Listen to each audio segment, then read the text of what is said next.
मैं माया हूं। माया। योगी के घर शिष्य रूप में मैं ही विद्यमान हूं। मुझसे दूरी बनाए रखने में ही सबकी भलाई है। लेकिन मुझसे दूरी करना आसान नहीं, क्योंकि मैं माया हूं। मैं एक ब्रह्म हूं। मैं ना होकर भी हूं। मैं दिखाई नहीं देती, पर हर जगह हूं। मैं बहुत मीठी हूं। इतनी मीठी कि त्यागी नहीं जाती। अज्ञानी जीवों को अपने भुलावे में डालकर मैं उन्हें संसार के जाल में उलझाए रखती हूं। इस संसार को देखकर कभी आपने सोचा है कि ये सब वास्तव में क्या है? जो कुछ हम देख रहे हैं, जो कुछ हम अनुभव कर रहे हैं, क्या वो वास्तव में सत्य है? या फिर ये सब एक अद्भुत रहस्य है? एक ऐसा रहस्य जिसे ऋषियों ने एक शब्द में बताया है, माया। माया स्वयं कहती है, मैं चैतन्य पुरुष से नारी रूप में उत्पन्न हुई हूं। न मैं परिणीता हूं, न मैं कुंवारी हूं। ब्रह्म से मेरा पूर्ण तादात्म्य भी नहीं है, और उससे पूर्णतया अलग भी नहीं हूं। चैतन्य की सत्ता से ही मेरी सत्ता है। मैंने असंख्य जीवों को जन्म दिया है, और उन्हीं जीवों के भीतर अनेक प्रकार के विकार भी मैंने ही उत्पन्न किए हैं।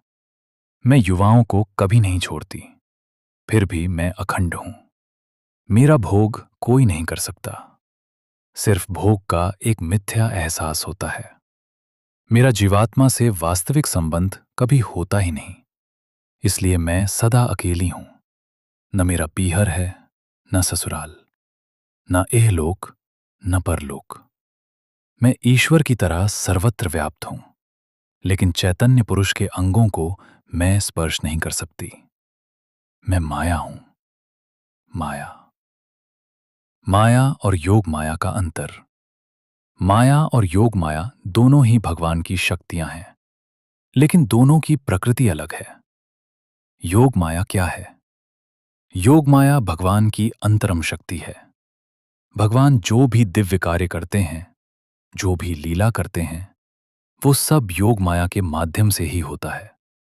भगवान जो भी इच्छा करते हैं, योग माया तुरंत उसे साकार कर देती है। उदाहरण के लिए, जब भगवान कृष्ण का जन्म हुआ तो कारागार के पहरेदार सो गए। जेल के दरवाजे अपने आप खुल गए और यमुना नदी ने मार्ग दे दिया। ये सब योग माया की शक्ति थी। योग माया की पहचान, जब कोई असंभव कार्य संभव हो जाए तो समझ लेना चाहिए कि वहां योग माया कार्य कर रही है। जैसे सर्वशक्तिमान भगवान भी मां यशोदा के डंडे से डर जाते हैं और रस्सी से बन जाते हैं। ये कोई अभिनय नहीं, ये योग माया की लीला है। योग माया कैसे कार्य करती है? योग माया की शक्ति अद्भुत है। कार्य माया जैसे दिखते हैं, लेकिन वास्तव में वो माया नहीं होते। उदाहरण के लिए, क्रोध करना माया का विकार है, लेकिन भगवान या महापुरुष भी कभी क्रोध करते दिखाई देते हैं। उनके चेहरे पर क्रोध होता है, लेकिन उनके भीतर कोई क्रोध नहीं होता। ये योग माया की शक्ति है। योग माया और महापुरुष, जो संत, ऋषि या महात्मा भगवान की प्राप्ति कर चुके होते हैं, वे भी योग माया की शक्ति से ही कार्य करते हैं। वे संसार में रहते हुए भी माया से परे रहते हैं। योग माया का स्वरूप। योग माया कई दिव्य स्वरूपों में प्रकट होती है, जैसे माता दुर्गा, माता लक्ष्मी, माता पार्वती, माता सीता, माता राधा, माता काली। ये साधारण स्त्रियां नहीं, बल्कि भगवान की दिव्य शक्ति के स्वरूप हैं।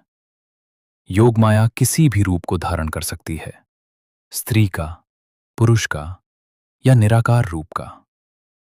माया संसार को बांधती है और योग माया भगवान से जोड़ती है। जो भगवान से दूर है वो माया के अधीन है, और जो भगवान को प्राप्त कर लेता है वो योग माया के संरक्षण में आ जाता है। अगर आपको ये प्रेरणादायक कथा पसंद आई हो तो वीडियो को लाइक करें, शेयर करें, और ऐसे ही आध्यात्मिक ज्ञान से भरे वीडियो देखने के लिए हमारे चैनल मंत्र मैजिक को अभी सब्सक्राइब करें। फिर मिलेंगे एक नई आध्यात्मिक यात्रा के साथ।